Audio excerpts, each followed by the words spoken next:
ನನಗೆ SITನಲ್ಲಿ ಒಂದು ನೋಟಿಸ್ ಕೊಟ್ಟರು.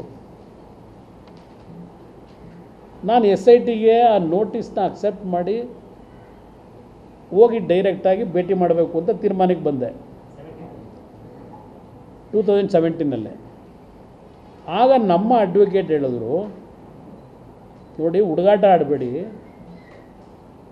ನಾನು ಹೇಳಿದೆ ಬಂದು ಥರ ಬಂದು, ಯಾಕೆಂದರೆ ಮೀಟಿಂಗ್ ನಡೆದಿತ್ತಾಗ ಇದೇ ಥರನೇ ಇವತ್ತೇ ನಡೀತಾ ಇದೆ ಕಳೆದೊಂದು ವಾರದಿಂದ. ಇಷ್ಟಕ್ಕೆಲ್ಲ ಕುಮಾರಸ್ವಾಮಿ ಕಾರಣ ಮುಗಿಸೋದಂಗೆ ಅಂತ ಹೇಳಿ.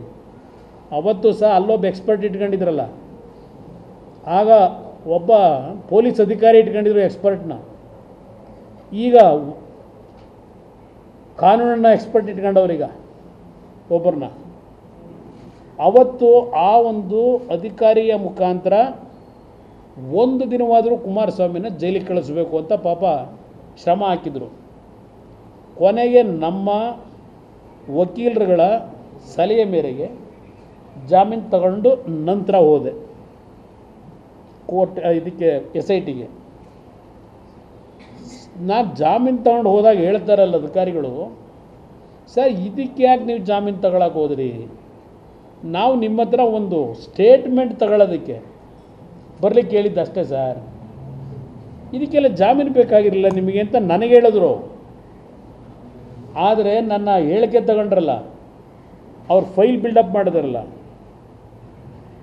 ಅವರು ಎಲ್ಲಿ ಫೈಲಲ್ಲಿ ಏನು ಹೇಳ್ತಾರೆ, during the time of the reply given by Kumaraswamy we arrested Kumaraswamy and then we released ಬರ್ಕೊಂಡವ್ರ ಫೈಲಲ್ಲಿ. ಅದನ್ನೇ ಪಾಪ ಉದಯವಾಣಿಲಿ ಇವತ್ತು ಬರೆದಿರೋದು, ಕುಮಾರಸ್ವಾಮಿ ಬಂಧಿಸಿ ಜಾಮೀನು ಅಂತ ಹೇಳಿ. ಇದು ನಡೆದಂಥ ಘಟನೆ. ಅವತ್ತು ಏನಾಗಲಿಲ್ಲ, ಕೇಳಿದ್ರು, ಅವರೇನು ಕೇಳಿದ್ರು, ರಿಟರ್ನ್ ಸ್ಟೇಟ್ಮೆಂಟ್ ತಗೊಂಡ್ರು, ಬಂದೆ ವಾಪಸ್ಸು. ಜಾಮೀನು ಇದ್ದಿಲ್ಲ, ಅವತ್ತು ಅರೆಸ್ಟ್ ಮಾಡೋ ಪ್ರಯತ್ನ ಪಟ್ಟಿದ್ರು. ಅದು ಒಂದು ಭಾಗ. ಇಲ್ಲಿ ಸುಪ್ರೀಂ ಕೋರ್ಟ್ ಹೇಳಿದ್ದಲ್ಲ, 3 ತಿಂಗಳೊಳಗೆ ತನಿಖೆ ನಡೆಸಿ ಕೋರ್ಟ್ ಮುಂದೆ ಬನ್ನಿ ಅಂತ ಹೇಳಿ, ಇನ್ನು ಯಾವ ಕೋರ್ಟ್ ಮುಂದೆ ನೀವು ಹೋಗಬಾರ್ದು ಅಂತ ಹೇಳಿ. ಇವರು SIT ಅವರು ಮತ್ತೆ ಒಂದು ಸ್ಟೇಟಸ್ ರಿಪೋರ್ಟ್ ಹಾಕ್ತಾರೆ 26/2017ರಲ್ಲಿ. 27/7/2017 ಪರ್ಮಿಟ್ 26/17ರಲ್ಲಿ ಒಂದು ಸ್ಟೇಟಸ್ ರಿಪೋರ್ಟ್ ಹಾಕ್ತಾರೆ. SIT has filed status report dated 26/2017.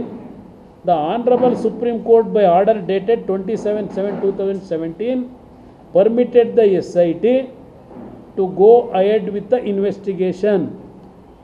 However, it was directed that the final report shall not be filed till the next date of hearing ಅಂದರು. ದೆನ್ ಮತ್ತೆ